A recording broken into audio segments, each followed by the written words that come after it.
భూముల కుంభకోణం వరకు వివిధ రకాలుగా యథేచ్ఛగా దోచుకున్న నువ్వు ఈ దేశం కోసం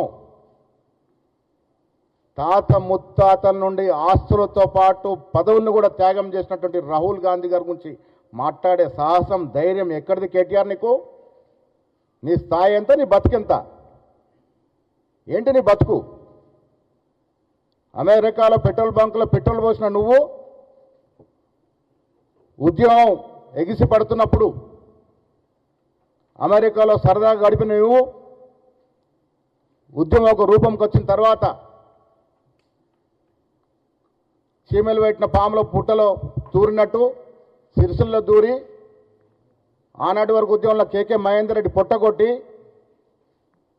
డబ్బుల మదంతో ఎమ్మెల్యే అయి నువ్వు ఇవాళ రాహుల్ గాంధీ గారి గురించి, రేవంత్ రెడ్డి గారి గురించి మాట్లాడతావు? జ్ఞానం ఉండాలి మాట్లాడే ముందు. మన స్థాయి ఏంది, మన చరిత్ర ఏంది, మన గతం ఏంది ఒక్కసారి స్మరణం చేసుకొని మాట్లాడాలి. మోతీలాల్ నెహ్రూ గారు వేల కోట్ల ఆస్తులు దేశం కోసం ఆనాడు స్వాతంత్రంలో ఉద్యమంలో పెట్టినాడు.